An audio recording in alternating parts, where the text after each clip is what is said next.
We're dying more than them. 13 times the rate. Not by police, not by whites, but by us. Republican presidential candidate Vivek Ramaswamy on Friday called Democratic Rep. Ayanna Pressley and author Ibram Kendi modern grand wizards of the modern KKK at a campaign appearance in Iowa. It came in response to a voter question asking Ramaswamy, whose parents immigrated to the U.S. from India, if critics would blame him for white supremacy or call him part of white supremacy. This was Ayanna Pressley's response to him doing this. Take a look. Assault lobbied against myself and Dr. Kendi is shameful. It is deeply offensive, and it is dangerous. It is not that long ago that we were besieged by images of white supremacists carrying tiki torches in Charlottesville. It was not that long ago that a white supremacist mob seized the Capitol, waving Confederate flags and erecting nooses on the west lawn of the Capitol. And one of my childhood memories that is deeply embedded in that my own ancestors and living family members have been brutalized, lynched, raped by the Ku Klux Klan. I recall when my family member had moved into a predominantly white cul-de-sac in the 80s when I was a child, and we had a cross burned in our lawn.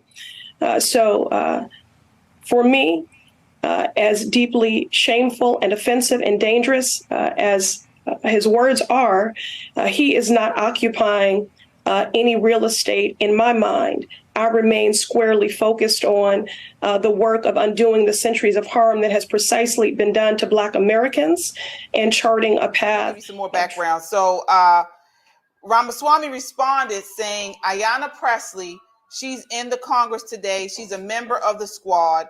Her words, not mine. We don't want any more Black faces that don't want to be a Black voice. Yeah. This is what Ayanna Pressley said. We don't want any more brown faces that won't want to be a brown voice, don't want to be a brown voice. Ramaswamy then quoted best-selling author Kendi, that's Ibram X. Kendi, I believe, from his book, How to Be Anti-Racist. Here is what it says, said Ramaswamy. The remedy to past discrimination is present discrimination. The remedy to present discrimination is future discrimination. These are the words of the modern grand wizards of the modern KKK, said Ramaswamy. So he is referring to Ayanna Pressley and Ibram X. Kendi, calling them the modern KKK. So what are your thoughts on this, T? She went all the way around the world to say nothing. Ain't nobody got time for that. She went to talk about burning crosses in her house or at her family's house and slavery 300 years ago, and her grandparents or family or whoever was discriminated against in the 80s, right, which had nothing to do with what they were talking about. She just liked to gather the emotions of people, which it didn't even make sense, her response. So I was confused on what she was even saying, to be honest, just from a logical. What the hell is going on? Like, I'm still in shock. I want to get your thoughts on this, Blanca. I mean, we see here, you would think, 2023, you think we'd be a post-racial nation, but if the left and Democrats continue this talk about race, what are your thoughts there? Well, first of all, Dana Bush from the Clinton News Naysayers Network, she's a liberal person. Mm-hmm. So when she asked Vivek to have, can we have an intelligently honest conversation? There's no news reporting anymore. Mm-hmm. She's not reporting news. She's coming off like, I get to ask the questions. Right. You know, I get to basically, control the narrative, mm-hmm, which is basically what's happening. What do you think goes through the minds of the families of the 3 victims in yesterday's shooting when they hear you say that white supremacy is basically a fantasy? I'm sure they're grieving for their loss, and I don't want to politicize those victims. Dana, this is a very sensitive situation where we should have nothing but foremost respect for those victims and not bring them into partisan politics. But I was responding to a question where someone asked me, what racism have I experienced in recent years? And I answered honestly. Most of that racism has come from the modern left. It's happening during the course of this campaign. Kara Swisher calling me Ramaswamy the other day and reveling in making twists of my last name. People effectively reducing me to the color of my skin and my attributes. That comes today from the modern left. But the reality is, do you this is acknowledge, part of though, a that dogma white in this supremacy country. does still exist in the United States? I acknowledge that all forms of racial animus exist in the United States, including fringe branches. I mean, that's clearly what was at the head of this mentally deranged individual responsible for this shooting, yes. But I think there are many forms of mental derangement that cause us to see one another on the basis of our skin color and our attributes. And I think what we need to revive, Dana, and it's my job as the leader, hopefully as the next president, to do this, to revive our doctrine of e pluribus unum, not just celebrating our diversity and our skin-deep attributes, but celebrating what unites us across that diversity. That's what we've forgotten in the United States of America. Our true strength is the set of ideals that unite us. That's my job to revive as our next president. Man, that boy is good. As far as, what first of all, if you call someone whatever he supposedly called, and she was, I know Dana Bash was saying, well, you did call her modern day KKK. She is a modern wizard. day KKK. And she is. The thing is, okay, you can call somebody, I don't know, purple tree with gold leaves. I don't really care. What is this representative really done for the people who elected her? So Dana is, but God forbid they call people and we don't, go, right. like we were called basket case deplorables. This is so. And I'm not going to take my statement back. I should have worn my shirt. It says I stand. I stand on the comment that I made about certain people that want power forever and ever. I stand on that. So we ain't the ones, and I stand with Vivek. Yeah, I agree too. I think she is a KKK. I mean, but at least with the KKK, you knew what they were because they had on the hoods and things like that. This woman, and if you saw the video of the interview, she looks like some android. She sits up there, this black woman, and she peddles race just to get votes and just to trick people in using their emotions, to get votes. That's what they do. And it keeps them in the cycle of oppression that they're oppressed because they're keeping them oppressed by keeping them in slavery, literally in slavery in their minds. And so all of this talk and emotionalism that they're given, that's what they're doing. And I don't see how people don't see that they're being brainwashed and taken advantage of and used. Yeah. Like this is what, on this end, this is what freedom really is. And they don't have that. They don't have the freedom and liberation of their minds. So they're going to stay in this control. Give us free. I agree. I totally agree. And the idea of race, it was created initially to divide us and to show one person is higher than other based on race. So continuing to perpetuate that idea of race, it's never going to get us to an equal plane. We're never going to be considered to bring us together because the idea of race is about division. And when you think about Africa, nowhere in the world is there more a racially diverse place on the planet than Africa. But by woke metrics, they would all be put in the same box and racialized as Black, despite there's genetic diversity amongst Africans. Look at Morocco. Right. And look at South Africa. Exactly. South Africa. Right. But if you look at it, Egypt. But if you go by woke measurements, everybody's Black. Everybody's oppressed. And it's not the case. It's not the case at all. But they continue to perpetuate this because they know this is some type of tie on people's emotions and they play on it. And I mean, Black people have taken it hook, line, and sinker. If they're not even free in Africa, then where the heck are they going to be free at? Yeah, that's supposed to be the place where you say everyone's Black. Right. They're not free. If the left is saying that they're not free in Africa, not free here, where the heck are we going to be free at?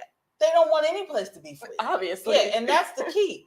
They want to use this idea of race and to create these different class types based on race. So now they're trying to swing the pendulum the other way. Before, using race was used to put or subjugate dark-skinned people, black people, and you give white people this status. Well, now they're trying to do it a totally different way. In the words of Kendi, Ibram X. Kendi, past racism, you have to use future racism to fix it. That doesn't fix Keeping it. them in the loop, in the cycle. Yeah. And many times, as I have here in my notes, it's used as a race is used as a proxy for circumstances. Some people are adversely racialized and some are advantageously racialized. So it's, again, we need to get away from it. We are all human beings. And definitely, if you are a Bible believer, you certainly shouldn't be looking at people along these racial lines. I had to come across with this. You know, I came out with this. I used to do that. I used to be that way too. But, you know, in the Bible, we are all human beings. It's the only difference is Gentiles and Jews. And when Jesus died on the cross, everybody can get the life. Everyone can get life. So, I mean. But I want to also interject and not disagree. But don't you see? I mean, I'm in my 50s now. I'll be 52 next month. And in the 41 years that I have lived here, not in this a world, but in this nation, it has been one race that hasn't been the supreme, like the supposed, white supremacy, but it has been. I have seen this where somebody even said, "Oh, you're white enough to be white. You're not dark enough to be Hispanic." Okay, whatever. Okay, I really said whatever. But there has been. I have seen it. I have seen where whites have tried to pander. They have tried to oppress the very people they say they want to help. I have seen it.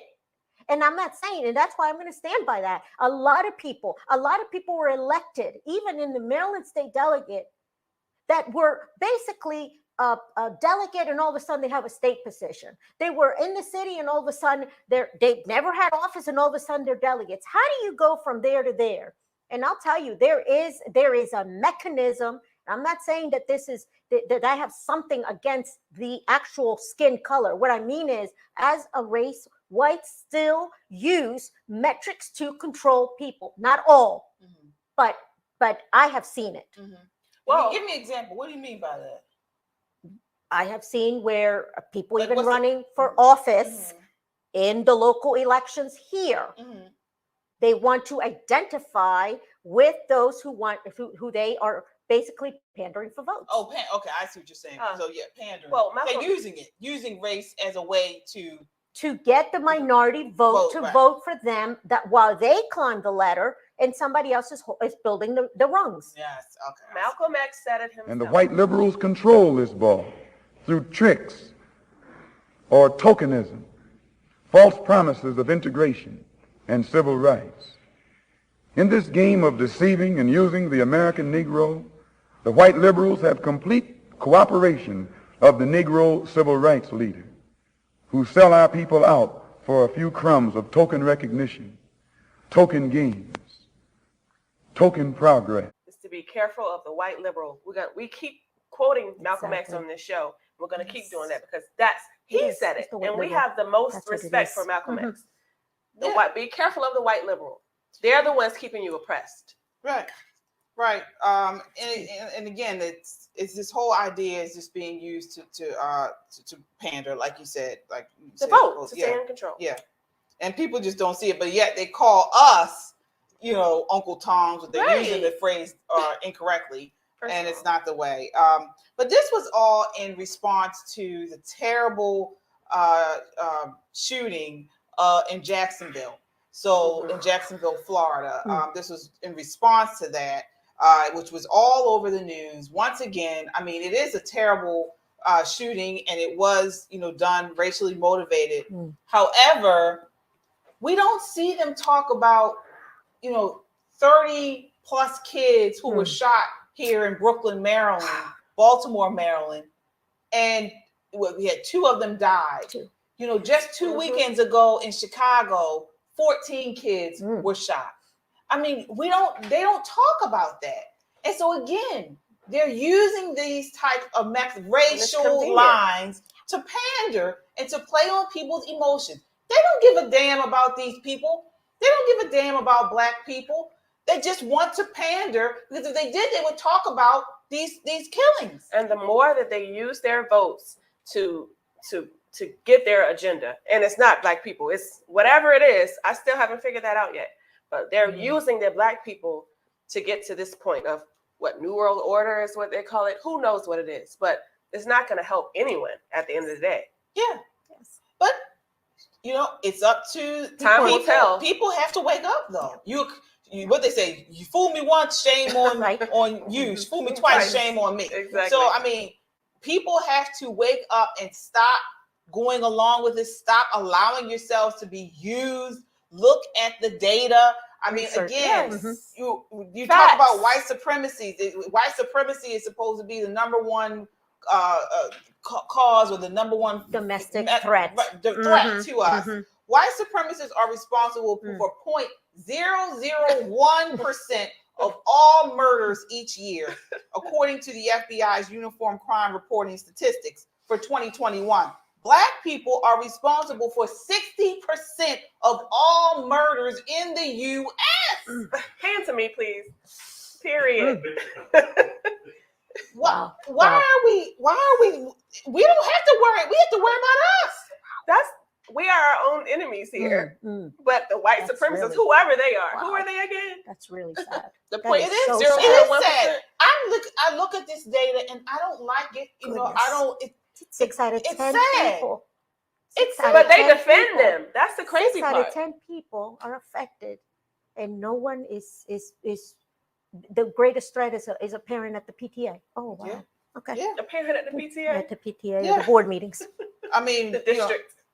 Last month, June, we had 22 homicides here in Baltimore City. Baltimore City, not Maryland. 22 homicides, 54 non-fatal shootings in June. Again, in July, we had that shooting, a mass shooting, 30 victims. Out of those 30 victims, the ages of the victims range from 13 to 32. And were an estimated 14 who were under the age of 18. This Jacksonville shooting, now again, my heart goes out to those people who were killed. It is wrong. But where's the outcry for Baltimore? And where's the outcry for Chicago? When we bring things up like that, they say that we're distracting from the real problem.